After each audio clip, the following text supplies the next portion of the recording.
बघा काय बातमी आहे। राज्य शासनाची काल दिनांक 23 सप्टेंबर 2024 रोजी राज्याचे मुख्यमंत्री एकनाथ शिंदे साहेब यांच्या अध्यक्षतेखाली कॅबिनेट बैठक संपन्न झाली।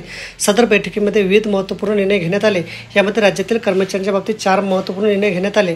आश्वासित प्रगती योजना, वरिष्ठ निवड श्रेणी, महाराष्ट्र शासनांतर्गत जिल्हा, त्याचबरोबर प्रादेशिक परिवीक्षा व अनुरक्षण संघटनेच्या मार्फत घालवली जाणारे बालगृहे व निरीक्षणगृहे यातील कार्यरत शिक्षकेतर कर्मचाऱ्यांना सुधारित आश्वासित प्रगती योजना, त्याचबरोबर शिक्षकांना वरिष्ठ तसेच निवड श्रेणी लागू करण्यासंदर्भात सदर मंत्रिमंडळ बैठकीमध्ये महत्त्वपूर्ण निर्णय घेण्यात आला।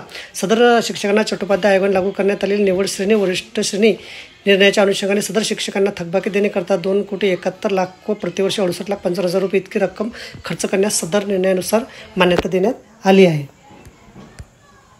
ग्रामसेवक ग्रामविकास अधिकारी पदाचे एकत्रीकरणातून ग्रामपंचायत अधिकारी हे पद ग्रामीण पातळीवर जिल्हा परिषदेचे प्रशासकीय अधिकारी म्हणून ग्रामसेवक ग्रामविकास अधिकारी या पदाचे अधिकारी कार्यरत असतात। या दोन्ही पदाचे एकत्रीकरण करून ग्रामपंचायत अधिकारी या पदाची निर्मिती करण्यात आली। यामध्ये 7व्या वेतनानुसार ग्रामसेवक SB, ग्रामसेवक ग्रामविकास अधिकारी S12 या पदाचे नाव आता ग्रामपंचायती अधिकारी असे करण्यात आले। तसेच नव्याने ग्रामपंचायत अधिकारी पदाकरता 10 वर्षाच्या सेवेनंतर सेवेचा पहिला लाभ विस्तार अधिकारी S14 तर 20 वर्षानंतर दुसरा लाभ, सहाय्यक गटविकास अधिकारी S15, 30 वर्षाच्या सेवेनंतर गटविकास अधिकारी S20 असा लाभ मिळेल। जलसंपदा विभागातील कर्मचाऱ्यांना वरिष्ठ वेतन श्रेणी, राज्य शासन सेवेतील जलसंपदा विभागात अंतर्गत कार्यरत कर्मचाऱ्यांना वरिष्ठ निवड श्रेणी लागू करण्यासंदर्भात सदर मंत्रिमंडळ बैठकीमध्ये महत्त्वपूर्ण निर्णय घेण्यात आला।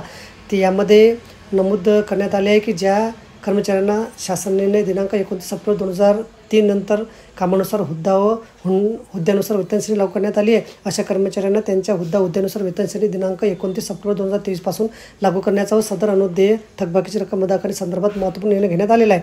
तर बघा अशा प्रकारे हे अत्यंत महत्त्वाचे शासन निर्णय 4 निर्णय झालेले आहेत मंत्रिमंडळाचे। आपल्याला समजले असेल, व्हिडिओ सुद्धा आवडले असेल लाईक करा आणि शेअर करायला विसरू नका। धन्यवाद।